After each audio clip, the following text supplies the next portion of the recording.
Serenísimo Gran Maestro de Masones de la Serenísima Gran Logia Nacional de Colombia con sede en Cartagena de Indias, muy respetable hermano Raimundo Ferrer Bolívar, queridos asistentes todos, quiero empezar agradeciendo a la Serenísima Gran Logia Nacional de Colombia con sede en Cartagena de Indias y a las grandes comisiones de salud y de educación, cultura y recreación por la invitación que se me ha hecho para participar.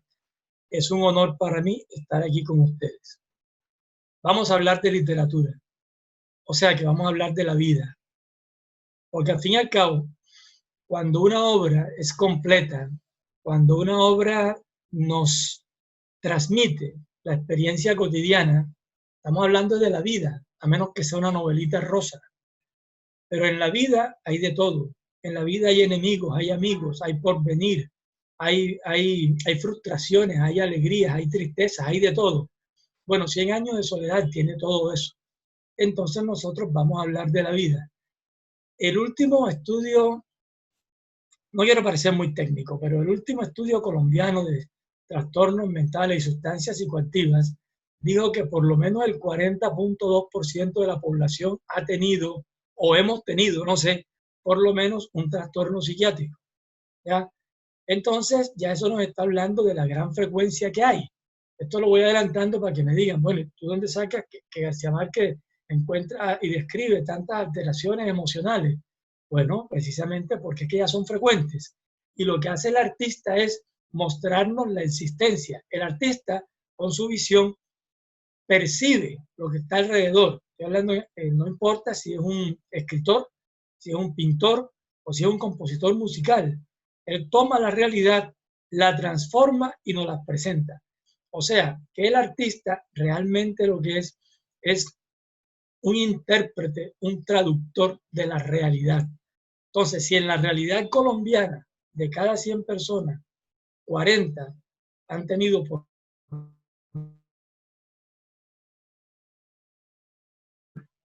ya no debe extrañar en lo más mínimo. A mí no me gusta hablar de normalidad y anormalidad. A mí no me gusta hablar de eso porque decir que una persona no es normal porque está en el 60% quiere decir que en Colombia el 40% de la población es anormal. Es como decir que quienes son hipertensos son anormales o quienes son diabéticos son anormales. No, señor. Sencillamente la persona padece X trastorno. Bueno, hechas esas consideraciones, vamos a hablar de la vida. Entonces, vamos a hablar de un libro fantástico que se llama 100 años de soledad. Lo único que yo he hecho es tomar citas textuales del libro, citas textuales, y darles una interpretación psiquiátrica. La primera vez que yo leí 100 años de soledad, yo tenía 13 años y no entendí nada. Cuando lo volví a leer, ya más avanzado en la adolescencia, entonces vi ahí mis primos, mis amigos, mi gente, mi familia, ahí estaban en mi pueblo, estaban todos. Y luego, cuando ya lo leí con nociones de psiquiatría, me di cuenta de que había ciertos estilos comunicativos, ciertos comportamientos, ciertos parámetros que se daban de manera muy similar entre varios personajes y que además se transmitían a lo largo de las generaciones. Entonces fue cuando se me ocurrió agruparlas y hace una cantidad de años escribí un ensayo que se llama Los locos de Macondo, trastornos mentales en 100 años de soledad, donde yo trato de sustentar cuáles son los personajes en los que hay suficiente evidencia para decir que ellos tienen un trastorno psiquiátrico. O sea, si no hay evidencia suficiente, no se toca el personaje. Ahora, no se puede pretender tener un diagnóstico preciso, porque no estamos ante historias clínicas, estamos ante la narración de un artista con mucha imaginación, con mucha curiosidad. Entonces, nosotros no podemos tener la misma agudeza diagnóstica que si estuviéramos ante una historia clínica, pero sí podemos tener una idea muy aproximada de cuál es el diagnóstico de cada uno de los personajes estudiados. Hoy, por cuestiones de tiempo, no vamos a ver todos los trastornos mentales que aparecen en 100 años de soledad, sino que vamos a hablar de los trastornos del ánimo que se aprecian en la familia Buendía, que es la familia protagonista del relato. En 100 años de soledad hay muchos otros trastornos, aparte de los trastornos del ánimo. tanto dentro de la familia Buendía como fuera de la familia Buendía. Pero únicamente vamos a hablar de los trastornos del ánimo que se dan dentro de la familia Buendía. De eso vamos a hablar. Si al final alguien quiere preguntarme sobre cualquier otro personaje, yo intentaré no quedar mal. Entonces, de momento, vamos a comenzar nuestra presentación de hoy. Esta no es la portada, este es un pedacito de la portada del libro de Los Locos de Macondo, Trastornos Mentales en 100 años de soledad. Ese detalle es de un cuadro que pintó mi hijo Gabriel, lo pintó cuando tenía 13 años, el cuadro en grande es muy bello, este es solamente una parte de la portada del libro. Bueno, entonces vamos a seguir adelantando. Creo que esta es una de las frases más famosas de la historia de la literatura. No en vano, 100 años de soledad es la segunda novela más importante en la lengua castellana, después por supuesto de Quijote de la Mancha, porque es que la novela nace con el Quijote. O sea, la novela en español nace con el Quijote y la novela en francés nace con Rabelais. Pero esos fueron los padres de la novela. Pero la obra de García Márquez podemos ubicarla, Cien años de soledad, como la segunda novela más importante en la lengua española y una de las novelas más importantes de la historia. Milan Kundera dice que la novela es un género literario por derecho propio. O sea que la novela es independiente del cuento y de todo lo demás que hay en literatura. Bien. Vamos a hablar de los trastornos del estado de ánimo en 100 años de soledad. Ustedes recuerden que Macondo era una aldea de 20 casas de barro y caña brava que estaban ubicadas a orillas de un río de aguas diáfanas que se precipitaban sobre un lecho de piedras blancas, enormes y pulidas, como huevos prehistóricos. Pues bien, esta es una foto que nos puede hacer recordar lo que García Márquez nos describe en su obra 100 años de soledad. Bueno, vamos a empezar hablando acerca del patriarca juvenil, el fundador de Macondo, el rey de Macondo. ¿Quién es esa persona? José Arcadio Buendía. José Arcadio Buendía fue el hombre que encabezó el éxodo que terminó con la fundación de Macondo. Él no podía con la conciencia porque en un duelo había matado a su contendor Prudencio Aguilar, que se había burlado de él después de una pelea de gallo, porque en el pueblo sabían que José Arcadio tenía 6 meses de casado y no se había acostado con Úrsula. Entonces, cuando José Arcadio le gana, Prudencio le dice, te felicito, vamos a ver si ese gallo le hace el favor a tu mujer. Entonces, José Arcadio dice, ármate que ahora vuelvo, y regresa con la lanza que el abuelo usaba para matar tigres y lo mata. Pero Prudencio se le aparecía y él decide irse y se va con un grupo de gente y llega a un sitio, él tiene un sueño y ahí deciden fundar Macondo. Entonces, José Arcadio, que era el líder de ese equipo, es quien traza las calles de manera tal que a todo el mundo le fuera igual de sencillo o igual de difícil ir al río a buscar agua, que a todo el mundo le fuera igual de cómoda la sombra y la luz del sol en el momento de más calor, llena las casas del pueblo de jaulas de pájaros cantores, es quien sincroniza todos los relojes del pueblo para que den la hora al mismo tiempo. En fin, es un arquitecto nato, es un líder nato, es economista, administrador nato, en fin. Ese es José Arcadio Buendía. Es un hombre inteligente, práctico, con un gran sentido de solidaridad y de liderazgo.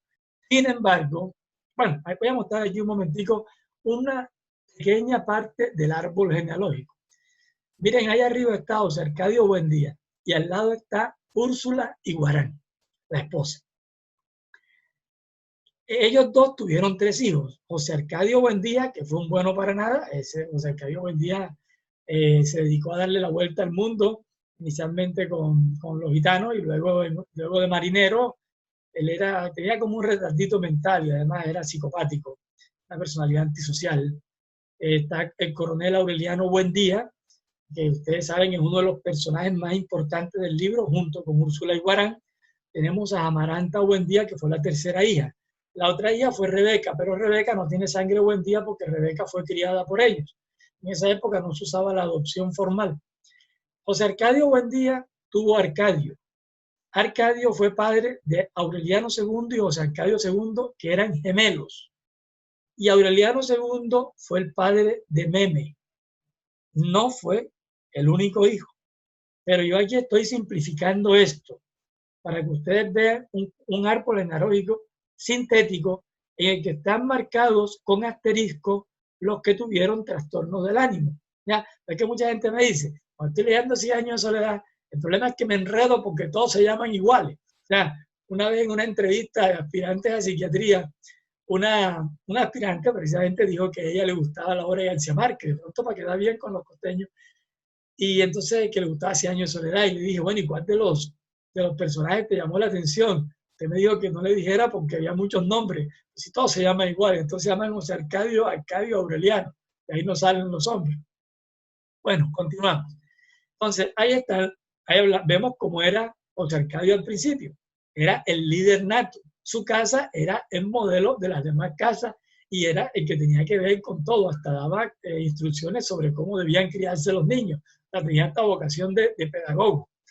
Bueno, pero viene una situación, y es que todos los años, por el mes de marzo, llegaban a Macondo los gitanos, y los gitanos siempre llevaban algún invento, y a José Arcadio le encantaban esos inventos, y esos inventos lo trastornaban. Entonces, cuando él conoció los imanes, entonces se le ocurrió que con esos imanes él podía encontrar oro, ¿ya? A pesar de que Melquíades, el líder de los gitanos, le había dicho que eso no servía para encontrar oro. Pero como dice la narración, su desaforada imaginación iba siempre más lejos que el ingenio de la naturaleza y aún más allá del milagro y la magia, frase que me encanta. Entonces José Arcadio se dedicó a explorar palmo a palmo la región, incluyendo el fondo del río. Y después de 6 meses, el conjuro de Melquíades era que cuando Melquíades llevó los imanes, él decía que las cosas tenían vida propia y solo había que despertarles el ánima. Y así explicaba que las ollas de las casas, todos los chécheres de una casa se movieran con los imanes. Entonces Arcadio pensó que eso iba a servir para el oro. Él le dijo, eso no sirve, pero igual él se los compró. Y se demoró 6 meses explorando la región y lo único que encontró en el fondo del río fue una armadura medieval con un rizo de mujer. ¿Cómo se sabe que era un rizo de mujer? No sé, pero eso fue lo único que encontró él. No encontró nada de oro como es natural. Pero entonces, mire, una persona que cree que va a llenarse de oro, ya tiene un aumento de la autoestima, tiene ideas de grandiosidad y se siente importante. Y además se demora 6 meses explorando la región palmo a palmo sin descansar, quiere decir que tiene un aumento de la actividad dirigida a metas. O sea, si uno se cansa cuando tiene que buscar algo que se le perdió en el cuarto, ahora imagínense si uno tiene que explorar toda la región palmo a palmo. O sea, el gran aumento de la voluntad que se necesita en ese momento. Luego viene otro episodio, y es cuando conoce el catalejo. Cuando José Arcadio conoce el catalejo, queda deslumbrado y se le ocurre que con eso puede hacer un arma de guerra. ¿Ya? Él mismo se expuso a quemaduras que se convirtieron en úlceras, demoraron mucho tiempo en sanar y estuvo a punto de incendiar la casa. Pero la idea de él era hacer la guerra solar. ¿Ya? Luego, cuando tuvo todo listo, hizo un manual que se caracterizaba por una didáctica asombrosa y un poder de convicción irresistible, y lo envió al gobierno diciéndole cómo se podía hacer la guerra solar. El gobierno, por supuesto, no le hizo caso, pero ahí tenemos nuevamente ideas de grandiosidad, o sea, soy un gran inventor, tenemos un aumento de la actividad dirigida a metas y además tenemos la capacidad de persuasión que tiene una persona cuando tiene el ánimo por encima de lo normal. Cuando una persona tiene el ánimo muy por encima de lo normal, se vuelve persuasivo y convence a los demás. O sea, es muy convincente realmente. Y él hizo ese manual con esa didáctica y ese poder de convicción irresistible, así como más adelante logró que los habitantes de Macondo lo siguieran en su empresa de conectar al pueblo con la ruta de los grandes inventos. Bueno, entonces los síntomas que hemos visto hasta este momento son un aumento de la actividad intencional, una prospección delirante, porque eran planes que no iban a ninguna parte, encontrar oro con unos imanes, por ejemplo, o hacer una guerra solar, una autoestima elevada, y yo voy a encontrar oro, me voy a llenar de oro, nos va a sobrar oro para empedrar la casa, un incremento en la producción de ideas, claro, miren, para hacer ese manual tuvo que tener un incremento en la producción de ideas, y se anota lo que ya les había comentado, la capacidad persuasiva que tienen las personas que tienen el estado de ánimo muy elevado. Bueno, entonces viene un tercer episodio. Y uno se pregunta, ¿será el tercero o es que no había salido del segundo? Porque eso no queda claro. El hecho es que Melquíades le da unos mapas portugueses y unos instrumentos de navegación. Entonces José Arcadio queda deslumbrado ante eso, pasa toda la época de septiembre, octubre, los meses de lluvia en un cuartico que él había hecho y descuida todas sus obligaciones domésticas. Y entonces con esos mapas de navegación ya que le había dado Melquíades, los mapas y los instrumentos de navegación, o sea, la brújula, el sextante, trata de determinar un método exacto para establecer el mediodía y estuvo a punto de tomar una insolación. Bueno, después de todos estos procesos, fíjense que él, después de todo eso que él hizo, él llegó a la conclusión de que la Tierra era redonda. Y Úrsula le dijo, si vas a volverte loco, vuélvete tú solo, pero no le saques a tus hijos con esas ideas de gitano. O sea, lo curioso es que él llegó a algo que era verdad. Lo que pasa es que llegó a través de un derrotero equivocado. O sea, el proceso fue paralógico, no fue lógico, pero el resultado final fue correcto. En todo caso, ya nosotros podemos ver en esta diapositiva que José Arcadio comienza a desconectarse del mundo. Fíjense que navegaba por mares incógnitos, visitaba territorios deshabitados y se relacionaba con seres espléndidos. O sea, que ya tenía ideas delirantes. O sea, ya no solamente era la alteración del ánimo, ya estaba psicótico. Y además tenía alucinaciones auditivas y visuales complejas, ¿ya? Porque él era capaz de ver personas que no estaban ahí, o sea, que solamente estaban en su imaginación.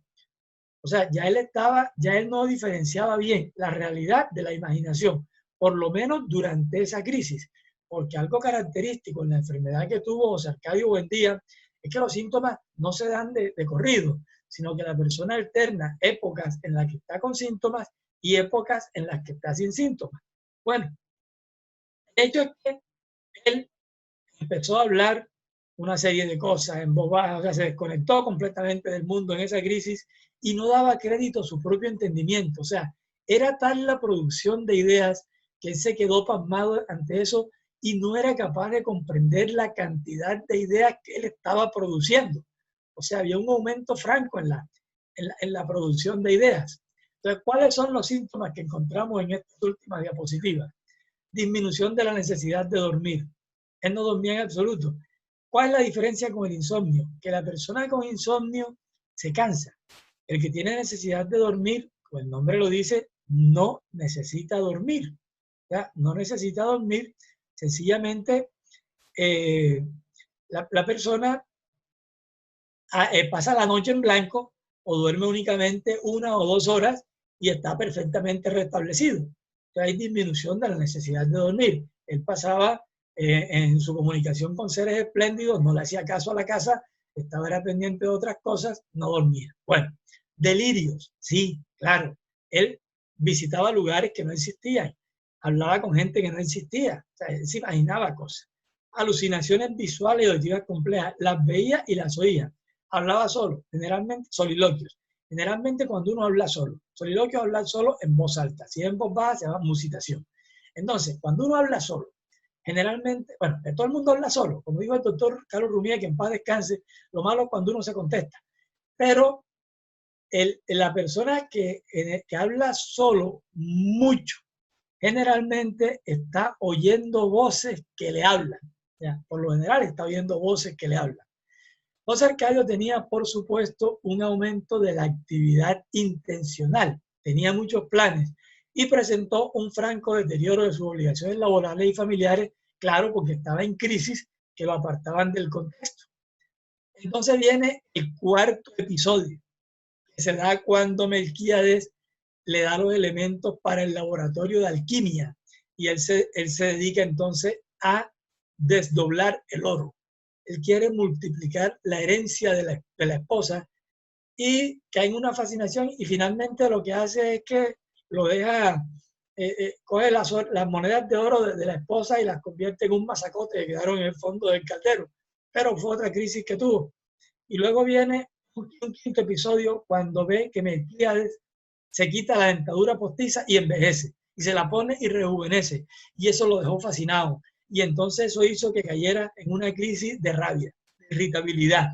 Entonces estaba malhumorado, no comía, y entonces esa cosa lo frustró, le produjo irritabilidad, y le decía a Úrsula mi frase favorita del libro: en el mundo están ocurriendo cosas increíbles. Ahí mismo, al otro lado del río, hay toda clase de aparatos mágicos mientras nosotros seguimos viviendo como los burros. Ahí me encanta esa frase, es mi frase favorita del libro. En todo caso, José Arcadio ahí tiene una crisis de mal humor. Y ahí no está con mucho entusiasmo ni con ganas de hacer muchas cosas, sino que está frustrado. O sea, tiene mucho mal humor.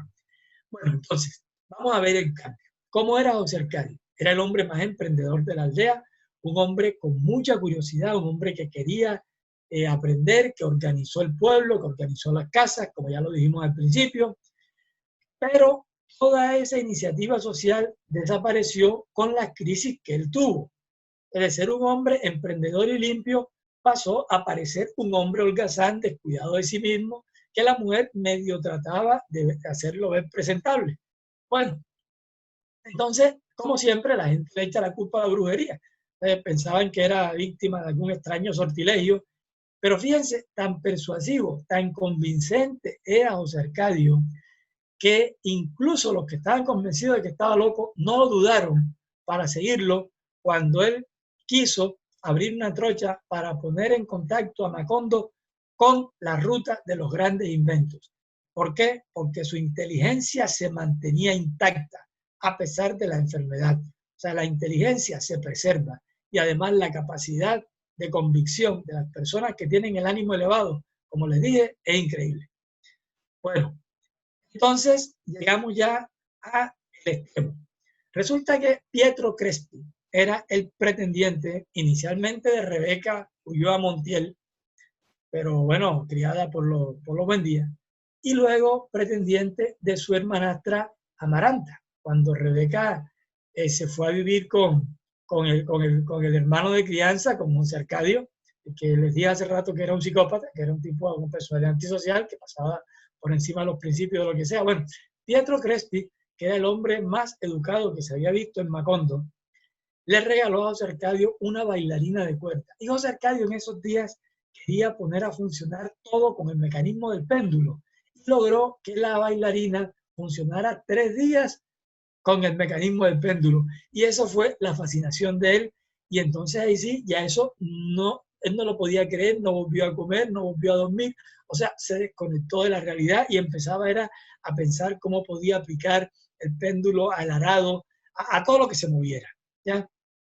Bueno, pero Úrsula no estaba. Úrsula estaba con Amaranta, llevándola a un paseo para que se restableciera del fracaso que había tenido con que Pietro Crespi no le había prestado atención. En fin, bueno, en todo caso, José Arcadio pasaba las noches en vela dando vueltas a ver cómo podía hacer con su invento, cómo podía aplicarlo a todo lo que se moviera. Entonces, a continuación encontramos ya algo un poco diferente, que es una percepción delirante de la realidad. O sea que la realidad se percibe de una manera completamente distorsionada. La persona la interpreta de manera completamente distinta. José Arcadio Buendía hablaba todas las noches con Prudencio Aguilar, aquel a quien él había matado, y lo acompañaba en el sueño de los espejos infinitos. Ellos iban paseando por los espejos infinitos. En la mañana, cuando se levantó, entró al taller de alquimia, de orfebrería, taller donde el coronel hacía pescaditos de oro, y entonces le dice, ¿qué día es hoy? Y le dice entonces el coronel, hoy es martes. Dice Arcadio, no, es lunes, mira el aire, mira las begonias, todo está igual que ayer, nada ha cambiado. Pero, como dice el texto, Aureliano, que ya estaba acostumbrado a sus manías, no le hizo caso.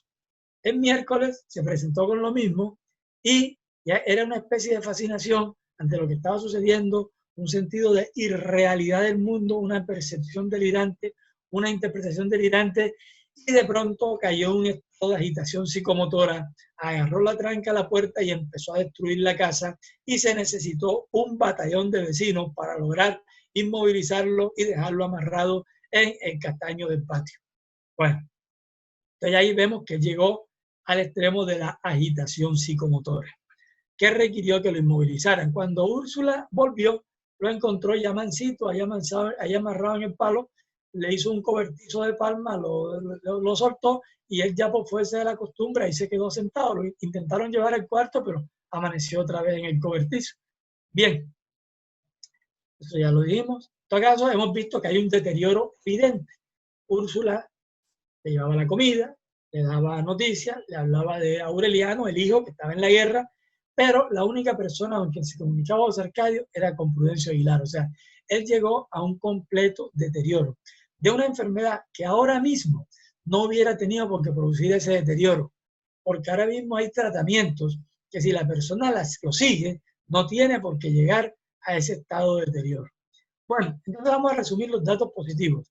Cuando hablamos de datos positivos en medicina, no es que sea algo positivo, chévere, no. Estamos hablando de cuáles son los síntomas que ha tenido la persona. Son los síntomas manieformes. Manieforme quiere decir que se refiere a lo maníaco, o sea, el estado de ánimo persistentemente elevado acompañado de un aumento de la actividad motora.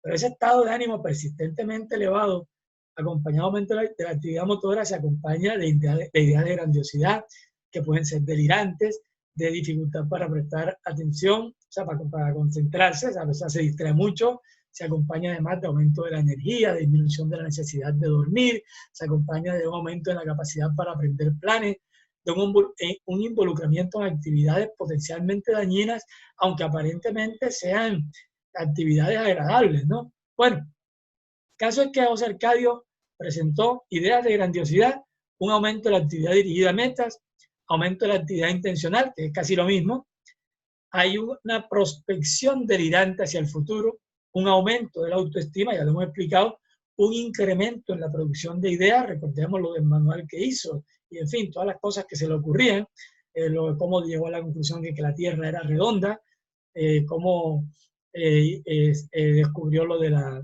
cómo exploraba lo de la posición del Sol al mediodía, en fin, y había una franca disminución de la necesidad de dormir. Esos son síntomas más que suficientes para considerar que José Arcadio presentó episodios de características maníacas. Pero además él tuvo unos hallazgos secundarios que fueron síntomas depresivos. Por ejemplo, tristeza, cuando dijeron que él lloró con el llantico sin gracia de los viejos. Cuando en ese momento de tristeza vio el mundo de una manera de desesperanza.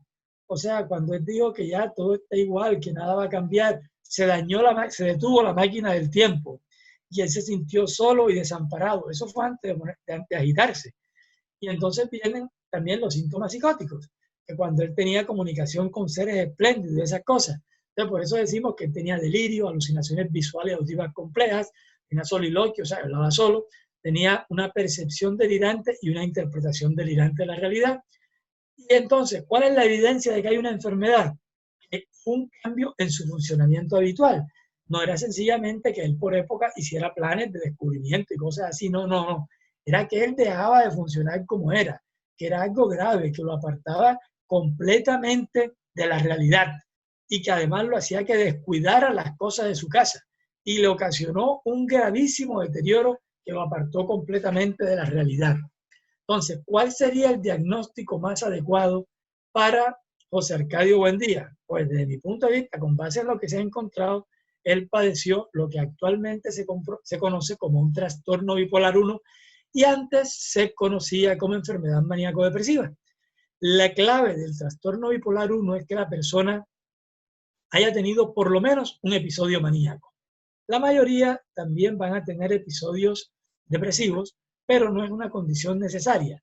Lo que es una condición sine qua non para hablar de trastorno bipolar 1 es que la persona haya tenido por lo menos un episodio maníaco y José Arcadio tuvo varios. Lo que pasa es que él se deterioró. Él se deterioró, entonces ya presentó síntomas psicóticos, presentó un franco deterioro personal. Eso le puede pasar hasta el 30% de las personas con esta enfermedad, sobre todo si no hay un tratamiento. Una vez leí en un libro que repartió un laboratorio que un eminente psiquiatra de Cali, que es PhD, dijo que José Arcadio tenía una esquizofrenia porque él tomó en cuenta solamente los síntomas desde el momento de la interpretación delirante de la realidad y la agitación psicomotora. O sea, él no tuvo en cuenta los periodos de aumento de la actividad intencional, de aumento del ánimo, de aumento de la productividad, o sea, todas esas cosas no las tuvo en cuenta. Entonces Entonces, por eso es lo que yo ya he deteriorado. Entonces, dice, tiene una esquizofrenia. Yo difiero del doctor con respeto. Desde mi punto de vista, es un trastorno bipolar 1. O sea, para mí es un trastorno del ánimo, no un trastorno psicótico, sobre todo porque José Arcadio conservaba la capacidad de convencer a los demás, de hacer planes, de hacer cosas. Una persona con una esquizofrenia no puede hacer absolutamente nada de eso. Bueno, esa es la creencia. El diagnóstico diferencial, por supuesto, hay que hacerlo con un trastorno delirante, que es una alteración mental en la cual el único síntoma que tiene la persona es una idea delirante, como en el Quijote. El Quijote tenía la idea delirante de que él era un caballero, que tenía que salvar a su amada y tenía todo un constructo delirante alrededor de esa idea. También con las esquizofrenias, claro, por el deterioro que tuvo al final, por los comportamientos que tuvo al final, pero ya sabemos por qué no es una esquizofrenia. Y el trastorno esquizoafectivo es un trastorno en el cual hay síntomas tanto de la esquizofrenia como de los trastornos del ánimo y ambos dominan el cuadro clínico desde el principio de la enfermedad. Como en José Arcadio Buendía, los primeros años de enfermedad, o sea, fueron dominados exclusivamente por alteraciones del ánimo antes que por síntomas psicóticos, sabemos que no estamos ante un trastorno esquizoafectivo. Ese sería el diagnóstico diferencial de José Arcadio Buendía.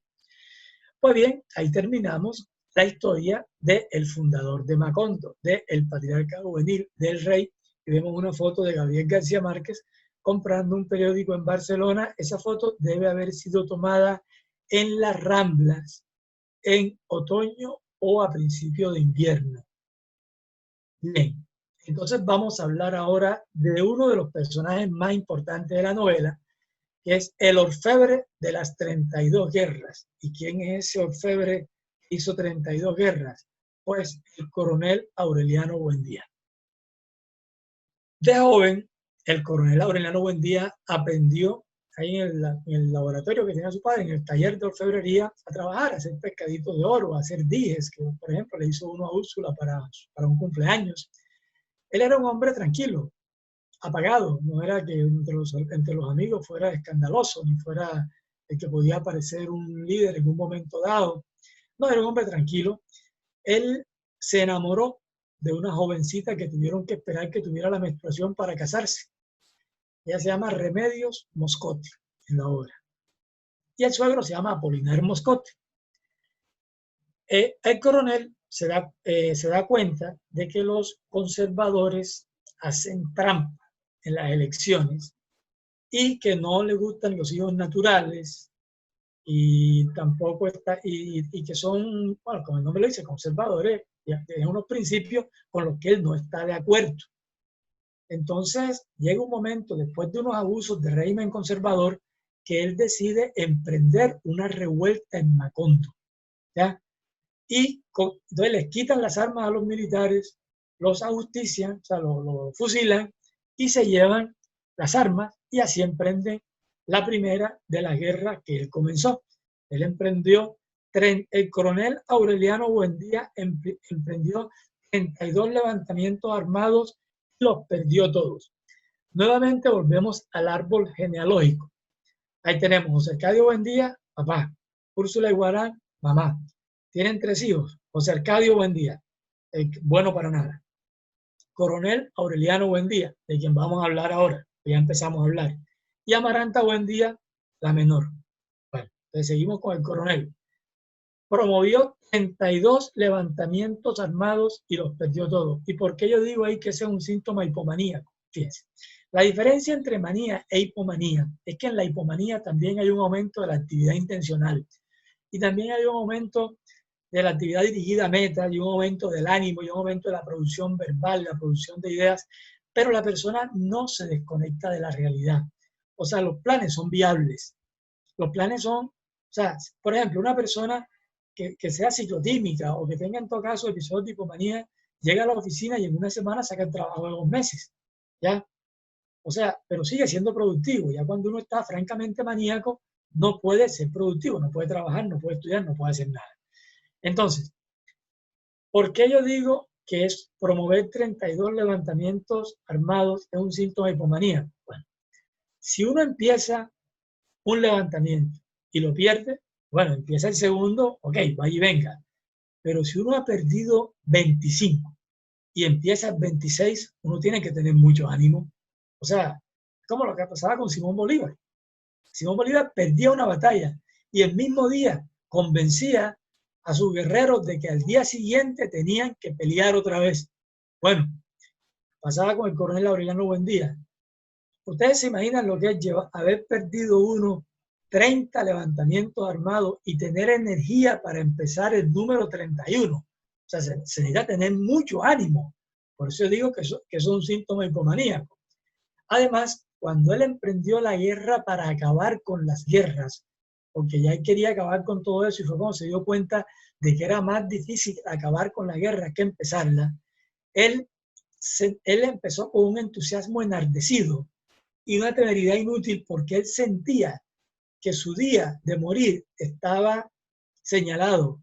Así que él nunca sufrió una herida en combate, porque él sentía que él estaba protegido por algo, porque su día estaba señalado, entonces nada le daba miedo. O sea, él tenía un aumento de la autoestima en ese momento. Ya él se sentía especial, protegido. Y él emprendió todas sus guerras, por supuesto, de una manera temeraria, de una manera muy osada y con muchísima energía. Pero lo que domina el cuadro clínico en el coronel Aureliano Buendía no es eso. Lo que domina el cuadro clínico en él son los síntomas depresivos. ¿Cómo así? En una época en que él vuelve de la guerra, ya desencantado de tantos años de guerra, él había sido el hombre más temido por el gobierno, con poder, o sea, con jurisdicción y mando de una frontera a la otra sobre las fuerzas rebeldes. A pesar de eso, llegó a Macondo sin escolta, envuelto en una manta a pesar del calor. Él tenía un frío que lo acompañaba por el cargo de conciencia de haber mandado, bueno, no dio la orden, pero dio a entender que había que asesinar al único que lo podía reemplazar en el ejército, en su ejército, ¿no? En los liberales. Entonces él se instaló en una casa y ahí pasaba la mayor parte del tiempo en una hamaca y los despachos telegráficos que le informaban las operaciones rutinarias de su ejército, a él lo tenían completamente sin cuidado. Tampoco le importaban los comentarios que hacían los políticos que vivían de la guerra desde el exilio. O sea, él no estuvo de acuerdo con los políticos. Ellos llevaban una campaña y en su guerra, pero eso lo tenía sin cuidado. No leyó los versos. Cuando él estaba enamorado de Remedios Moscote, le escribió varios tomos de poesía y él se desinteresó completamente de ellos. Más aún, los quemó. El coronel Aureliano Buendía experimentó tal desidia que cuando llegó una comisión de su partido a hablar con él por cuestiones políticas y de la guerra, él ni siquiera se levantó de la hamaca, sino que dijo fue, llévenlo donde las putas. O sea, él perdió completamente el interés por las cosas que le rodeaban. Y era tanta su incapacidad para experimentar placer que cuando volvió a su casa no se dio cuenta de todos los cambios que habían ocurrido con el paso de los años. Ya, más aún, ni siquiera se percató de lo que la familia hacía para agradarlo. Ya, no estaba realmente en contacto con los familiares, ni siquiera vio todos los estragos que el tiempo había hecho en su mamá. Y esto que ustedes están leyendo ahí es algo muy frecuente en las personas que están deprimidas. Ellas le dicen a uno, doctor, yo no siento alegría, pero es que ni siquiera siento tristeza, yo no siento nada, yo quisiera sentir algo. Entonces la persona pierde la capacidad de experimentar emociones, incluso las emociones negativas. O sea, la persona tiene una completa pérdida del interés y del placer ante la vida. Pues bien, en todo caso, él había sido un hombre que estuvo apasionado con Pilar Ternera, que fue la que lo inició a él y el hermano, ya, que además, con quien tuvo a Aureliano José, su hijo mayor, ya, a pesar de que estuvo perdidamente enamorado de Remedios Moscote, que era un guerrero al que las madres le mandaban las hijas para mejorar la especie y tuvo 17 hijos de 17 mujeres distintas. Ya no le interesaba el sexo. Ya él, a la hora de la siesta, llamaba a la hamaca a una de sus 3 mujeres y obtenía, como dice ahí en la diapositiva, una satisfacción rudimentaria. O sea, ya el sexo para él era algo que había perdido importancia. O sea, que él perdió el placer por la casa, por las actividades políticas, por la guerra, por la vida cotidiana, por la vida sexual, o sea, perdió completamente la libido, por lo menos él no lo disfrutaba, ¿ya? Y le decía su amigo el coronel Gerineldo Márquez, cuídate el corazón aureliano que te está pudriendo vivo. Bueno, en todo caso, hay estado del frío interior que le impedía dormir bien, que era debido a los remordimientos de conciencia que él experimentaba. Bueno, en todo caso, el coronel trataba de buscar la felicidad en el fondo de su corazón y se dio cuenta de que los únicos momentos felices de su vida había sido allá en el taller de orfebrería, donde él hacía y deshacía pescaditos de oro. Esa había sido su única felicidad. Y después de que mataron a sus hijos, uno tras otro, ustedes recuerdan que cuando vino un miércoles de ceniza, le pusieron la cruz en la frente, estaban todos los hijos visitándolo, bueno, estaban visitando a su padre, todos los hijos, ahí fue donde se conocieron, todos los hermanos que le había tenido, todos los hijos que le había tenido regados por el terreno que había visitado durante su campaña de guerra. Entonces ellos, bueno, fueron a misa y les pareció hasta entretenido dejarse poner la cruz en la frente, pero no se le borró. Ellos quedaron con esa marca y los exterminaron uno tras otro. Y eso le ocasionó esta grave depresión al coronel Aureliano Buendía. Él no logró la serenidad, pero sí se le veía la ira que experimentaba y que se le reflejaba en los ojos. Bueno, en todo caso, él fue perdiendo el contacto con la realidad y se encerró a hacer pescaditos de oro que mandaba a vender. Entonces le traían plata, cogía las monedas de oro, las convertía en pescaditos, los pescaditos los vendía, las monedas de oro las convertía en pescaditos y así eso era un círculo vicioso, oro, pescaditos, pescaditos, oro. En todo caso ya él se sentía en una casa ajena, no encontraba nada de nostalgia. Cuando abrió el cuarto de Melquíades, un cuarto que le habían hecho al gitano ahí en la casa, cuando volvió de la muerte, ya él no fue capaz de ver el cuarto que tenía la mejor iluminación de la casa, sino que lo que vio ahí fue basura. Él no era capaz de ver nada ya. O sea, es que en 100 años de soledad no solamente se nos muestra las alteraciones mentales por lo que siente la persona o por lo que piensa, sino también por la manera en que ve el mundo. Entonces, en este caso, ya era una persona incapaz de ver la belleza, ya incapaz de ver el esplendor de lo que había a su alrededor. Entonces tenemos, ni siquiera comía, perdió el apetito. Él trabajaba y no le importaba si la comida estaba fría o no. Y bueno, el día que el circo llega a Macondo, sale a la puerta de la calle a ver el desfile. De hecho, él salía todas las tardes arrastrando su taburete. Un día alguien se atrevió a perturbar su soledad y le preguntó, ¿cómo está, coronel? Y él le dijo, aquí esperando que pase mi entierro. Bueno, el día que llegó el circo a Macondo, él salió a la terraza por curiosidad, pero cuando pasó el desfile, le vio la cara a su soledad miserable. Ese mismo día, él muere. Él va a orinar allá al castaño, donde estaba amarrado el fantasma del padre, y ahí se muere. ¿Qué mejor manera de explicarnos que nada podía despertar la alegría en este gran guerrero que murió el día que llegó el circo? Entonces, ¿cuáles son los síntomas depresivos en el coronel Aureliano Buendía? Vean que la lista es larga. Tristeza, pérdida del interés y del placer, irritabilidad, disforia. La disforia es una sensación de ira y tristeza al mismo tiempo, pérdida del apetito, baja autoestima en los tiempos en que ya él sentía que no era de antes, ideas de culpa y autorreproches por lo que había hecho. Él tuvo un intento de suicidio. Él una vez le dijo al médico personal que le dibujara en el pecho, que le dibujara el sitio exacto del corazón. Entonces el médico le hizo un círculo con un algodón untado de yodo y entonces él ahí se dejó la marca, ¿no? Y conservó un revólver con una sola bala. Y después que firmaron el Tratado de Neerlandia, el Tratado de Paz, se fue a una carpa a descansar y se pegó un tiro donde el médico le había dicho que estaba el corazón, la bala le salió por la espalda sin producir ningún daño, sin tocar ningún órgano vital. Y de hecho, él le dijo al médico, si todavía tuviera autoridad, lo haría fusilar por haberme dejado en ridículo. ¿Ya? El médico le metió un algodón empapado de yodo por el pecho, se lo sacó por la espalda y le dijo, esta es mi obra maestra. Bueno, él También aislamiento social, se encerró en el taller de orfebrería, se sentía solo, sentía que no tenía nadie en la casa, que era una casa extraña y perdió las esperanzas en el futuro.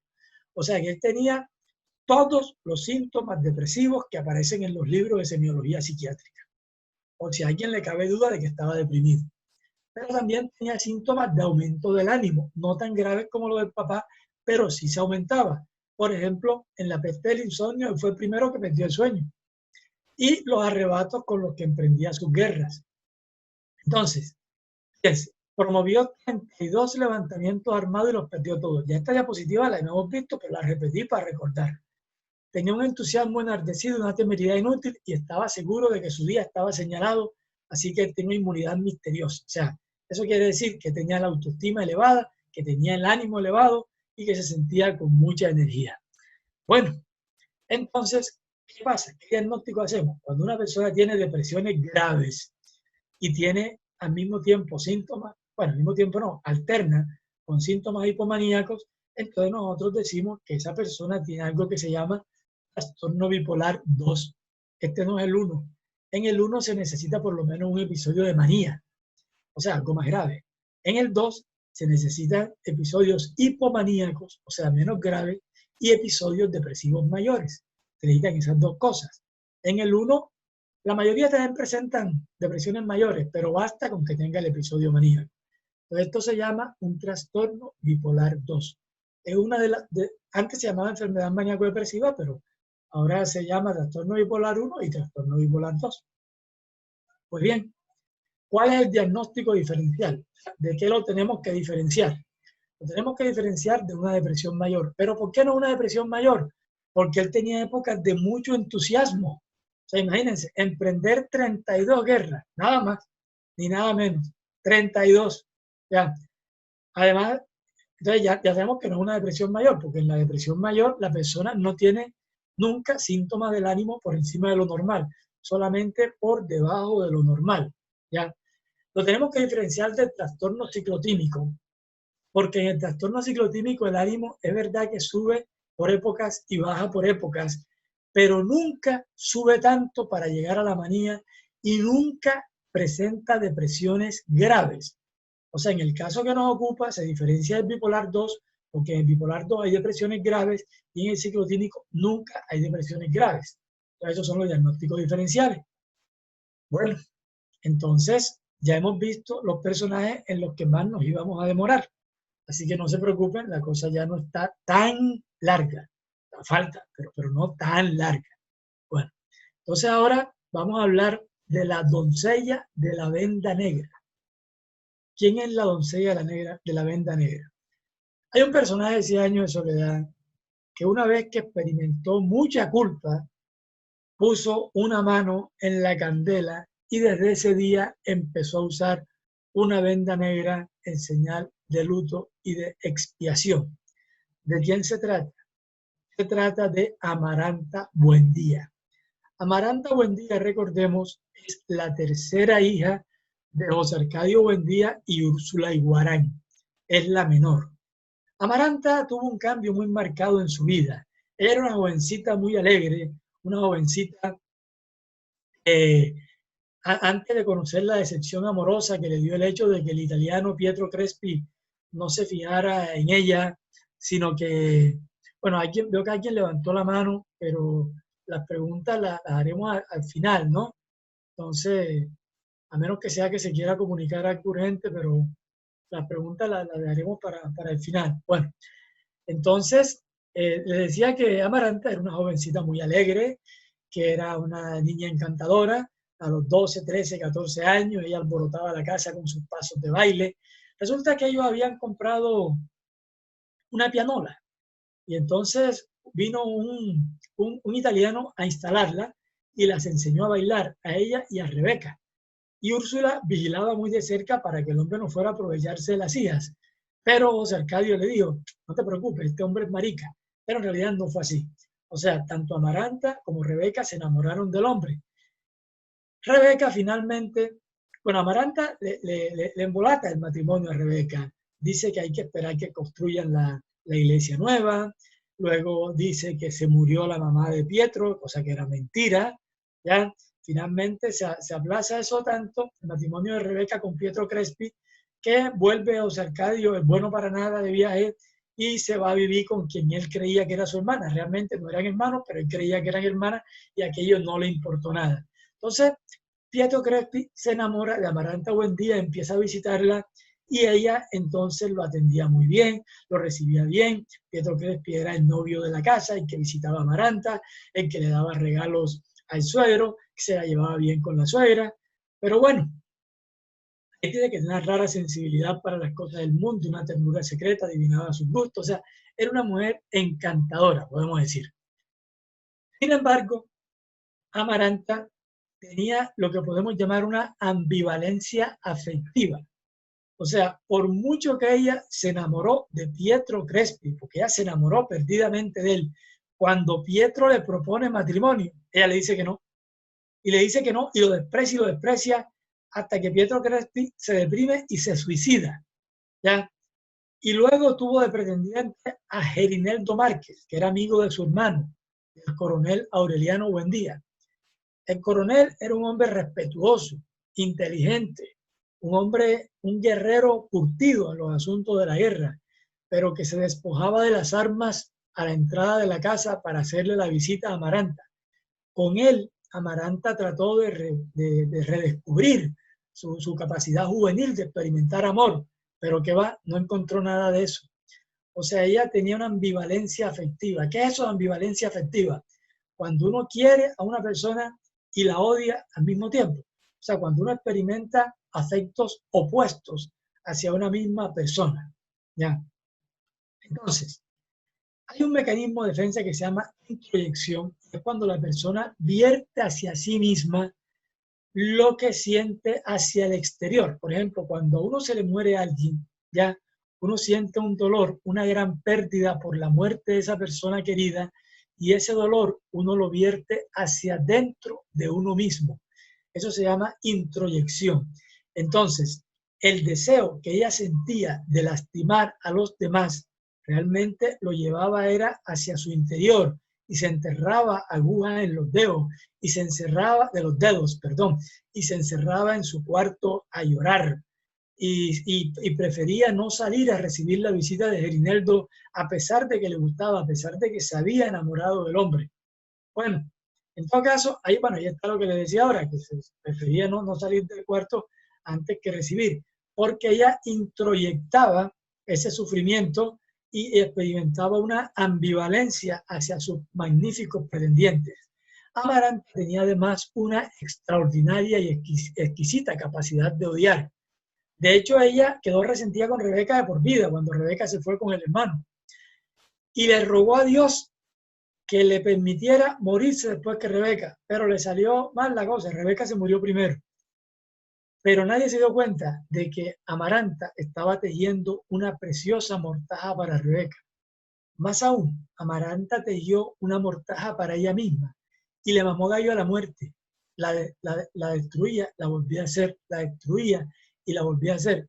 Amaranta aplazaba todo, ya procrastinaba todo. Procrastinó el matrimonio de la hermana, ya procrastinó sus posibles relaciones amorosas, nunca llegaron a nada. La relación incestuosa que ella tuvo con dos de sus, bueno, con un sobrino y con un sobrino bisnieto, tampoco llegaron nunca a nada. Eso no pasó de manoseos de alcoba durante las noches. Y en la mañana, aparentemente, todo el mundo se hacía el loco, y nada había pasado, ¿cierto? Bueno, en todo caso, Amaranta tenía una gran capacidad de odiar. Ella ya tenía el plan de cómo iba a ser de Rebeca un cadáver hermoso y se estremeció ante la idea de que si lo hubiera hecho por amor, lo habría hecho exactamente de la misma manera. Eso fue algo a lo que ella se dedicó por completo. Entonces, ella además odió a Remedios la Bella. En este párrafo estamos hablando es de Remedios la Bella. Remedios la Bella era una persona que no se metía con nadie, una persona que no tenía que ver con el resto de la casa, una persona que llevaba una vida sola. Y sin embargo, Remedios la Bella, que como decía el coronel Aureliano Buendía, era realmente la persona más lúcida de la casa, según el coronel, ¿no? Amaranta notó que empezó a odiarla y para no odiarla sin necesidad, la desterró del taller de costura.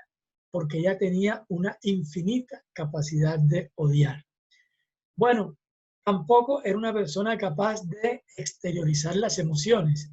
Por ejemplo, ella no lloró cuando Remedios subió al cielo, ni cuando mataron a todos sus sobrinos, ni cuando murió el coronel Aureliano Buendía, que era la persona que ella más había querido en la vida. Y la gente no se dio cuenta de que ella lo había arreglado bien en el ataúd, que le dejó el bigote mejor engomado de lo que él lo había hecho.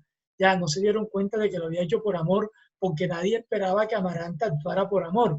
Todo el mundo esperaba era que Amaranta actuara era porque estaba familiarizada con los ritos de la muerte. Ella era una persona que estaba familiarizada más con la muerte que con la vida.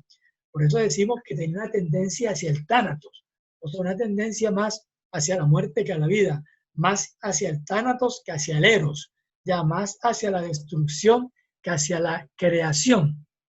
Entonces, la flecha vital de ella estaba dirigida más por la muerte que por la vida. Ella tenía una incapacidad para dar amor, pero también para recibirlo. Y tenía una gran vocación funeraria. ¿Ven? Él planeó cómo hacer un cadáver hermoso, hizo su mortaja, hizo la mortaja de Rebeca, preparó al coronel Aureliano Buendía para el entierro. Bueno, en fin.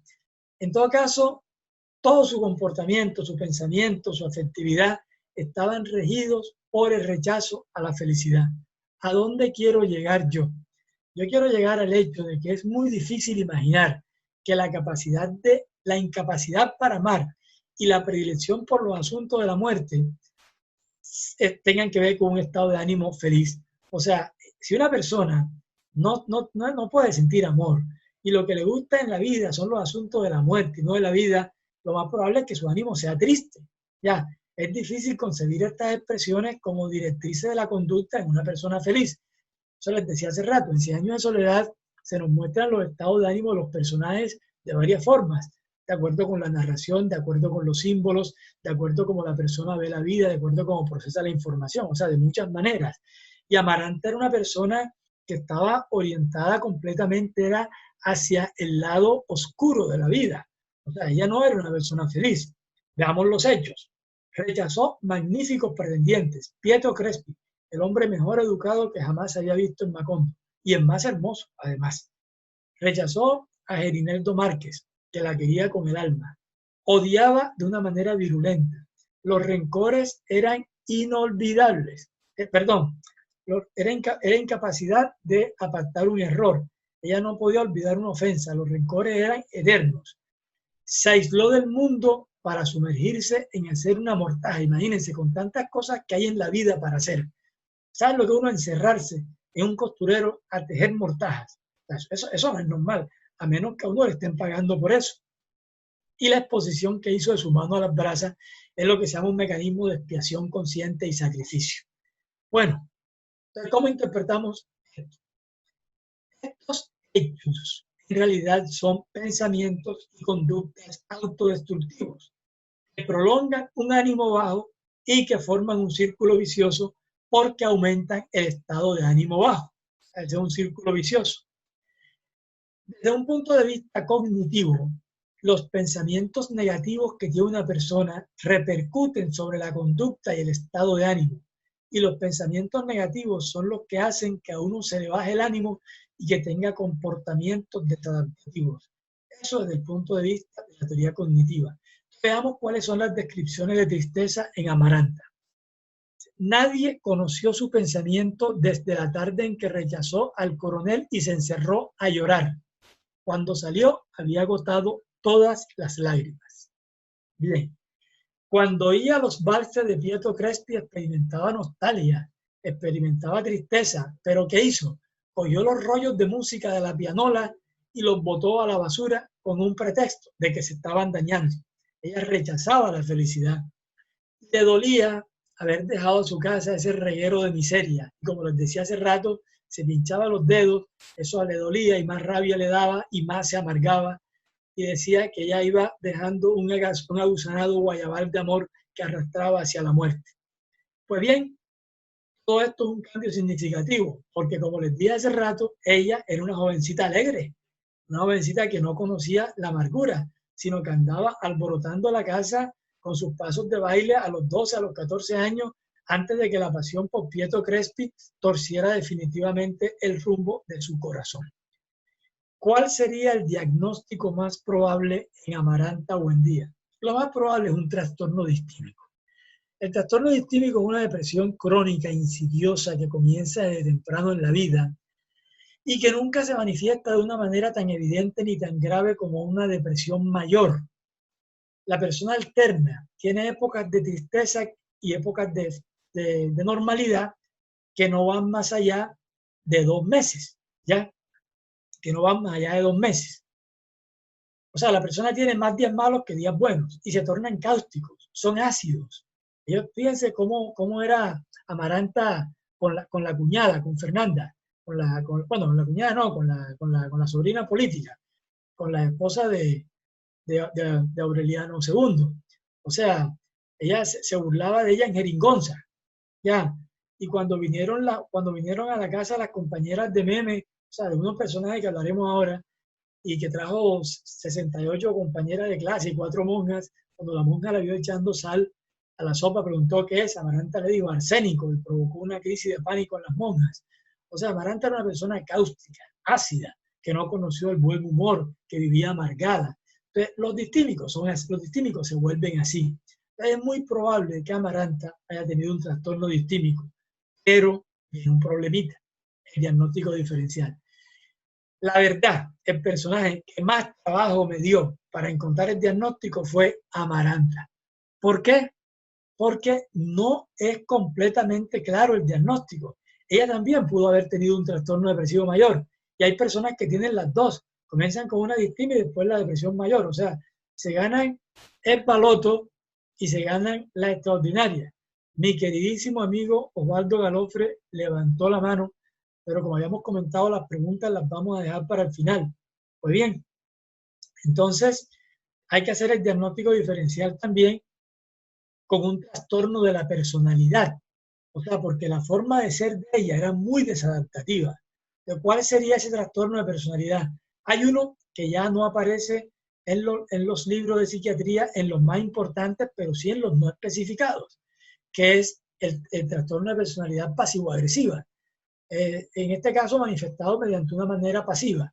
O sea, ella no decía que no, pero aplazaba las cosas, se las enmarañaba a la gente, le iba poniendo obstáculos, se negaba ella misma la felicidad, los enamoraba, pero después los rechazara. Y lo otro es que era muy paranoide. O sea, ella era incapaz de olvidar una ofensa.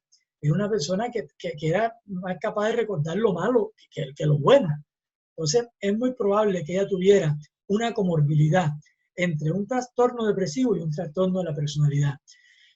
En una oportunidad, hablando de este tema, hace muchos años, allá en Barcelona, mi amigo Miguel Martínez me dijo, no, ella tiene un trastorno de personalidad. Y yo respeté su punto de vista, porque Amaranta tiene muchos criterios para hablar de un trastorno de personalidad. Pero yo creo que lo más probable es que haya tenido de base un trastorno distímico, aunque tuviera al mismo tiempo un trastorno de personalidad.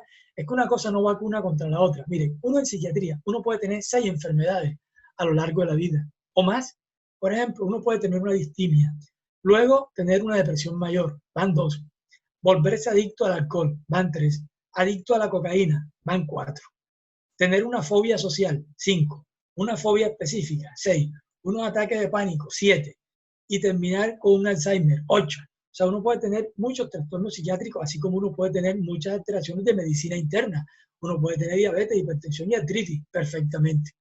Bueno, hay una foto de la casa de don Gabriel en Aracataca. Ahora vamos a hablar de un personaje muy interesante, que es el acordeonero de las parrandas interminables. Ya seguramente ustedes saben quién es ese acordeonero de las parrandas interminables. Aureliano II Buendía. Ese es un personaje fantástico. Entonces vamos a repasar el árbol genealógico. José Arcadio Buendía y Úrsula Iguarán tuvieron 3 hijos. José Arcadio Buendía, el coronel Aureliano Buendía y Amaranta Buendía. José Arcadio, bueno, el coronel tuvo 17 hijos, pero ellos no dejaron descendencia. José Arcadio Buendía tuvo a Arcadio, aquel que nombraron alcalde de la plaza, que era nalgón, que se burlaban de él, que te decían que tenía nalga de mujer. ¿Ya? Arcadio tuvo Entre otros, tuvo a Aureliano II y a José Arcadio II. ¿Ya? Ellos eran gemelos, ¿ok? Y Aureliano II tuvo a Renata Remedios, Meme, pero ahora vamos a hablar de Aureliano II. Y ustedes ven ahí en el árbol genealógico por dónde va la cuestión. Pues bien, Aureliano II era un hombre que era más bien como ensimismado en sí, era un tipo más bien callado, y de pronto cuando él se conoció con Petra Cotes, que era una mujer que salía con el hermano de él, con José Arcadio II, y los dos estuvieron compartiendo la misma mujer porque Aureliano le hacía trampa a José Arcadio y José Arcadio no se daba cuenta de que Aureliano le enredaba los planes para él poder salir con Petra Cotes. Ya, finalmente Petra Cotes se quedó con Aureliano. Yo creo que ella nunca supo que salió con los dos. En esa época ellos se parecían mucho y después fue que se volvieron diferentes. Bueno, el caso es que Aureliano II con Petra Cotes empezó a conocer una época de despilfarro, una época de delirio, una época de que las vacas parían trillizos, los conejos se multiplicaban por docenas, los cerdos también se multiplicaban y él conoció una prosperidad sin límite. Sin embargo, estando en concubinato con Petra Cotes, se casó con Fernanda del Carpio, a quien fue a buscar al interior del país. Él la había conocido en el carnaval de Macondo cuando ella vino como reina de una comparsa del interior del país. Entonces, Aureliano II, en sus épocas de botarate, en sus épocas de que estaba ganando mucho dinero, se hizo dueño de tierras y ganados, ya que las vacas se multiplicaban, los cerdos se multiplicaban y él adoptaba actitudes extravagantes. ¿Qué nos quiere decir esto? Que él veía el mundo así. O sea, él se sentía poderoso. Él sentía que no había nada que pudiera con él. O sea, él se sentía que era el dueño de la película, el protagonista de la película. Ahí está un estado de euforia. ¿Está bien? Pero vienen otros síntomas. Por ejemplo, él también tiene un aumento de la actividad dirigida a metas y caen despilfarros. Los despilfarros, recuerden, cuando hablábamos de los pacientes que tenían episodios maníacos o hipomaníacos, los despilfarros hacen parte de las conductas que son placenteras pero potencialmente peligrosas. Y un día que le reprocharon que estaba despilfarrando mucha plata, cogió una cantidad de billetes de a peso y un tarro de engrudo y empapeló la casa con billetes de a peso, que me imagino que ahora mismo serían billetes de 50.000 o de 100.000 pesos, no sé, por fuera y por dentro, y dijo, ahora que nadie me vuelva a hablar de plata en esta casa. Pues bien, ese es su parte de euforia. A él le encantó cuando llegó la compañía bananera porque la casa se llenó de visitantes y entonces esos eran parranderos potenciales. De hecho, cuando él conoció a los hijos del coronel Aureliano Buendía, lo que organizó fueron parrandas y le encantó porque entonces tenía ahí una cantidad de primos con quienes podía hacer parrandas. Y cuando estaba bien con Petra Cotes, entonces se le vio más parrandero y botabarate que nunca. Todos los días en el tren le llegaba brandy, le llegaba champaña y se llevaba a la casa de Petra Cotes a todo el que se encontraba para hacer una cumbiamba. Incluso al esquivo Mr. Herbert, que era el gringo que dirigía la compañía bananera, lo convenció y el gringo cantaba al compás del acordeón y ponía a bailar a los perros Doberman. Que ha hecho es que este era un hombre contagioso, un hombre completamente eufórico, pero cualquier día estuvo en una competencia de grandes comelones, o comilones, yo no sé cómo se dice, con una mujer a quien apodaban la elefanta, y estuvo a punto de morir. Sin embargo, se restableció en menos de una semana y a los 15 días hizo una parranda para celebrar. Es que de hecho, cuando se casó con Fernanda, se casó en una fragorosa parranda de 20 días. Imagínense el entusiasmo que uno tiene que tener para hacer una parranda de 20 días. Pero vemos cambios en su conducta habitual. Estos cambios son para demostrar que él sí tuvo un trastorno mental. Él era reservado y esquivo, con tendencias a la meditación solitaria. Pero entonces, supuestamente, por haberse conocido con Petra Cotes, entonces se volvió diferente, se volvió despilfarrador, parrandero, y presentó todo ese cuadro que hemos descrito de que las vacas le parían trillizos, de que él despilfarraba, él compraba el brandy y la champaña por cajas que le llegaban todos los días. Bueno, en fin. Entonces ya vimos que hay un cambio en su forma de ser. Él era un hombre tranquilo, apagado, y se volvió despilfarrador, se volvió muy activo, pero también hubo un momento de irritabilidad y de agitación. Resulta que Fernanda, la esposa, le dio una cantaleta que duró 2 días. Y después de esa cantaleta,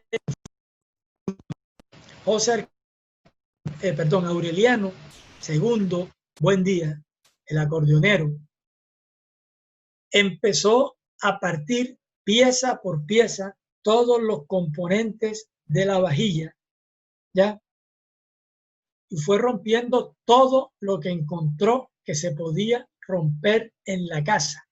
Los floreros, los cuadros, todo lo fue rompiendo sistemáticamente. Entonces, hasta ahí tenemos síntomas de aumento del estado de ánimo. Ya la parte de cuando estaba hipomaníaco, la parte de cuando se puso agresivo, pero después del diluvio, él queda en la ruina y pierde como 20 kilos de peso y la cara de tortuga se le convierte en cara de iguana. Y cuando él sale a conocer el pueblo, a ver qué quedó después del diluvio, lo único que encontró de su ganado fue una vaca encallada en el barro, una vaca encallada en el fango. Y entonces él ahí mismo se dio cuenta de cuánto su ánimo había decaído. Ya él no era el cumbiambero magistral de otra época. Ya, como dice ahí, los 120 kilos que llegó a tener se han reducido a 70, entonces no rebajó 20, como dije yo, rebajó fueron 50. Y bueno, ya la cama dejó de ser lugar de desafuero y se convirtió en refugio de confidencias. Resulta que José Arcadio, o Aureliano II Buendía, le había hecho a Petra Cotes una cama como las que él había conocido en los cabarets de las prostitutas francesas que llevó su hermano José Arcadio II al pueblo y le puso espejos en las paredes y en el techo y todo eso. Bueno, ya esa cama había dejado de ser sitio de desafueros y se convirtió en un lugar de confidencias. ¿No? O sea, él perdió la libido. Entonces, ¿qué podemos reconocer en este relato? En los síntomas depresivos: tristeza, pérdida de peso, que hace parte de la depresión, cansancio, pérdida del interés y del placer por las cosas y disminución de la libido. Además presentó insomnio. Empezaba a sacar cuentas de lo poquito que le quedaba porque él se estaba arruinando y eso lo tornó muy pesimista y además llegó a la desesperanza porque él veía que no había futuro, no iba a haber manera de salir de ahí, de esa situación. Entonces, cuando una persona tiene hipomanía y depresión, ya lo hemos dicho en el caso del coronel Aureliano Buendía, tenemos que padece un trastorno bipolar 2. Lo que pasa es que es distinto, porque en el caso del coronel Aureliano Buendía, lo que predominó fue la depresión, lo más evidente, lo que lo acompañó durante mucho tiempo. Sabemos que estuvo hipomaníaco por la forma en que emprendió 32 levantamientos armados y por la temeridad con que emprendía esos y porque él se sentía invencible, se sentía invulnerable. ¿Ya? En cambio acá, pero predominaron fueron los síntomas depresivos. En cambio acá en el caso de Aureliano II Buendía, lo que predominaron fueron los síntomas hipomaníacos, la parranda, la cumbiamba, el despilfarro, el desafuero. Eso fue lo que predominó, pero es la misma enfermedad, solo que en uno predominó la depresión y en el otro la hipomanía. O sea, ambos tuvieron variables de la misma enfermedad. Ellos tuvieron un trastorno bipolar 2. El diagnóstico diferencial hay que hacerlo, por supuesto, con un trastorno ciclotímico, lo que le decía hace rato, que a la persona del ánimo le sube y le baja, pero no tanto. Pero vemos que él sí tuvo una depresión muy grave realmente, perdió 50 kilos de peso. Hay que hacerlo con el trastorno bipolar 1, pero él nunca llegó a tener un episodio maníaco, solamente hipomaníaco.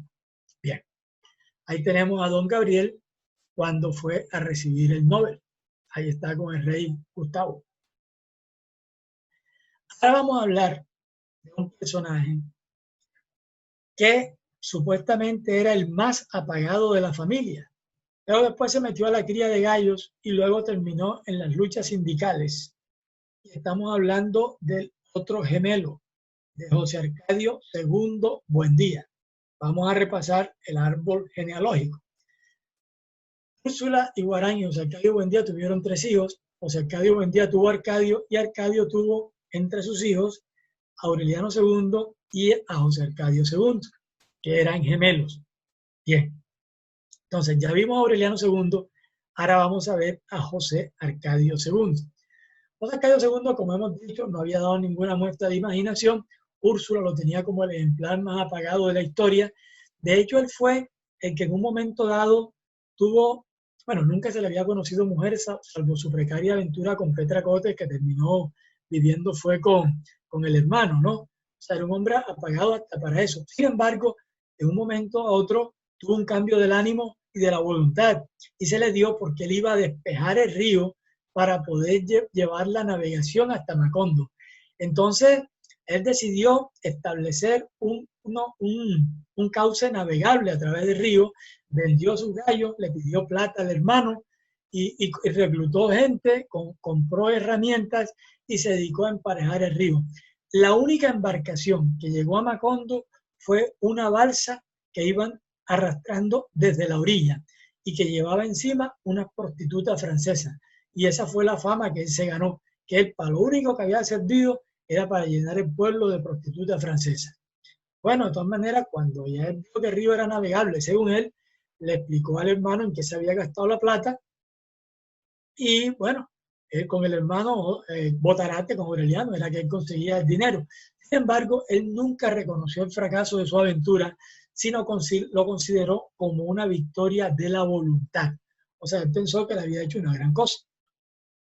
Entonces, la tristeza habitual de él, era un hombre que andaba al garete, sin afecto, sin ambiciones. Se dice que era una estrella errante en el sistema planetario de Úrsula.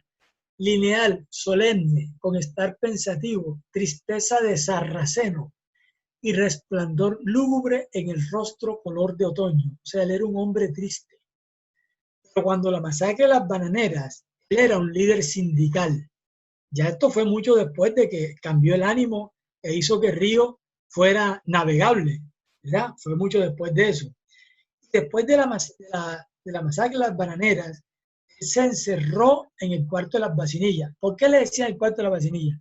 Porque ahí habían guardado la vacinilla que habían tenido que comprar cuando Meme se presentó con las 68 compañeras de estudio y con las 4 monjas. Ahí guardaron la vacinilla. Él se encerró y usó una y otra vez cada vacinilla y se dedicó fue a tratar de descifrar los pergaminos que había escrito Melquíades, el líder de los gitanos, que terminó viviendo en la casa de los Buendía durante un buen tiempo. Bueno, cuando Aureliano II, el hermano gemelo, abre la puerta buscando a alguien con quien hablar, lo que se encuentra es un hombre en completo estado de deterioro, en un aire lleno de olores nauseabundos, que releía unos pergaminos que no entendía nadie. O sea que tenía una clara desorganización del comportamiento y que ya había dejado de estar en contacto con la realidad. Y Úrsula, la bisabuela, se da cuenta que él estaba en un mundo de tinieblas más impenetrable que el de ella. Úrsula era ciega en ese momento, ¿ya? Pero tan infranqueable y solitario como el del bisabuelo, o sea, como el del fundador de Macondo cuando se deterioró. José Arcadio seguía releyendo los pergaminos, pero tenía ya, fíjense, se había descuidado completamente. Lo que tenía era una maraña de pelos y medio se le veían los dientes y los ojos inmóviles. Cuando hablan de ojos inmóviles son ojos sin expresión.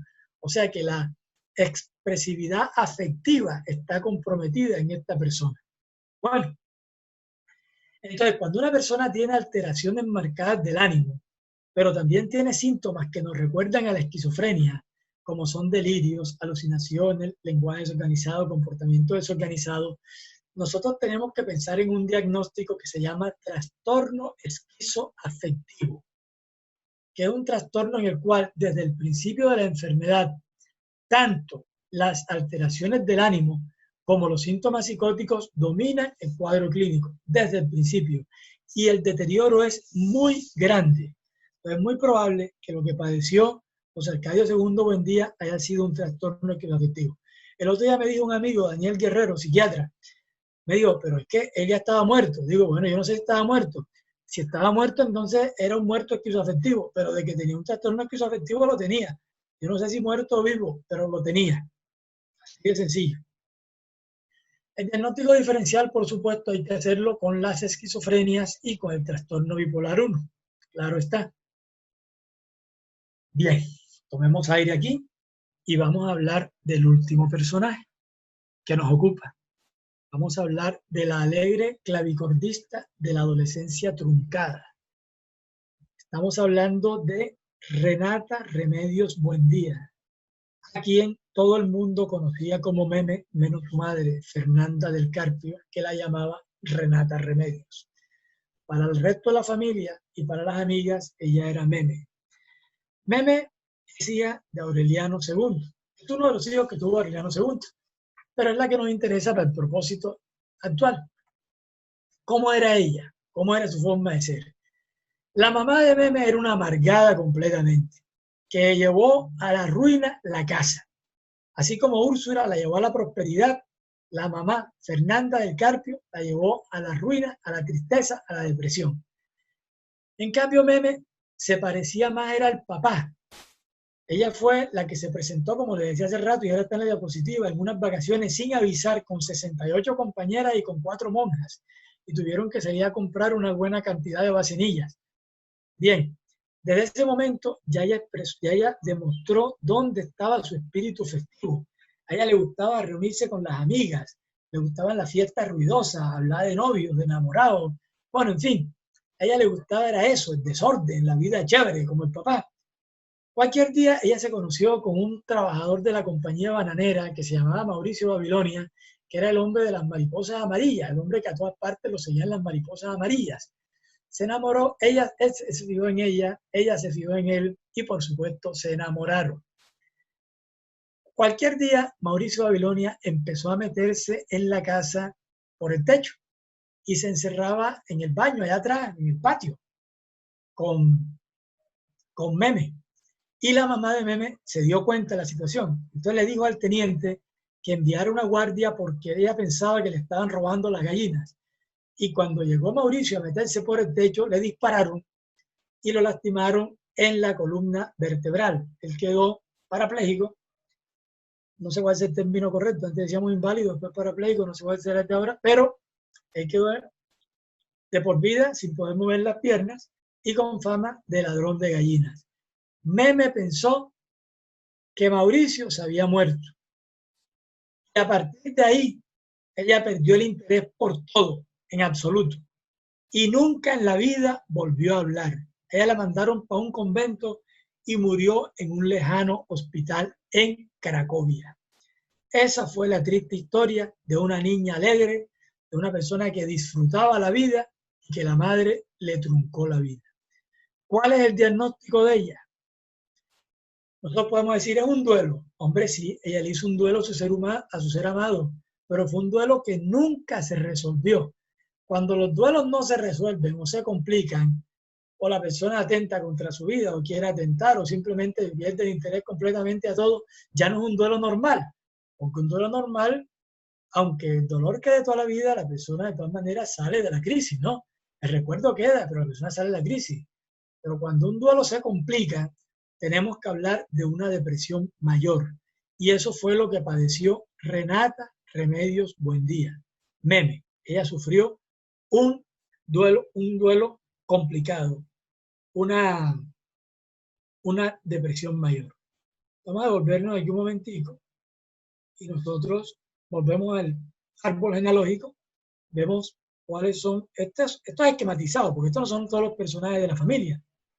José Arcadio Buendía padeció un trastorno del estado de ánimo.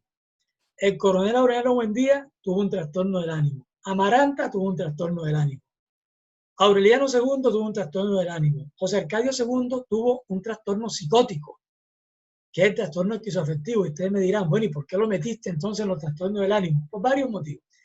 El primero, porque el trastorno esquizoafectivo tiene un altísimo componente de alteraciones del ánimo. El segundo, porque eso todavía no se sabe realmente si es un trastorno del ánimo o un trastorno psicótico. Y la otra razón es porque se piensa que una de sus variables es realmente un trastorno del ánimo con muchos síntomas psicóticos, o sea, con muchos síntomas de lo que vulgarmente llamamos locura. ¿Está bien? Y vemos que Meme tuvo una depresión mayor.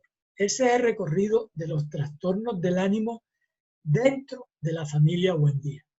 Ese es el recorrido que hemos hecho. Explicar a Nene que padeció un trastorno depresivo mayor que se le instauró en su adolescencia, la pobre. El diagnóstico diferencial lo hacemos con un duelo, como ya lo hemos dicho, y con un trastorno bipolar 2. ¿Bipolar 2 por qué? Porque es una persona muy alegre. No, ella nunca llegó a la hipomanía. Su alegría era la alegría vital normal de una jovencita. Ella nunca llegó a experimentar un estado de ánimo por fuera de lo normal. Jamás llegó hasta allá. Ella no se salió de los cauces. Así que ella lo único que tuvo fue la depresión cuando pensó que le habían matado a su novio. Esa es. Entonces, en conclusión, don Gabriel García Márquez nos ha regalado una de las mejores páginas que se han escrito sobre semiología psiquiátrica. 100 años de soledad es un libro que ha dado origen a que se escriban más páginas sobre él que las que él tiene. Pero todo eso es válido, porque 100 años de soledad es un libro de política, de sociología, de antropología, de economía, de ecología, y es un libro también de psiquiatría. Es el mejor libro de semiología psiquiátrica que yo he leído. Y yo con eso no creo que le esté quitando magia en ningún momento, al contrario, le hago un homenaje y un reconocimiento al autor. Por lo menos a García Márquez le gustó. Cuando leyó el libro Los locos de Macondo, bueno, por lo menos me lo dijo, y no creo que me lo haya tenido que decir por una razón diferente a la sinceridad, porque yo delante de él no era nadie, por supuesto. Entonces, nosotros vemos que 100 años de soledad es una obra sumamente trascendente que llega incluso al campo de la psiquis, y cuando uno lo ve con estos ojos, la enriquece, porque le nota otro aspecto que antes no se había percatado. Bueno, yo quiero agradecerles a todos ustedes su atención. Quiero agradecerles la paciencia porque sé que demoré más de una hora. Espero que esto haya sido de su agrado y yo estoy dispuesto en este momento a responder las preguntas que se hagan. Muchas gracias a todos.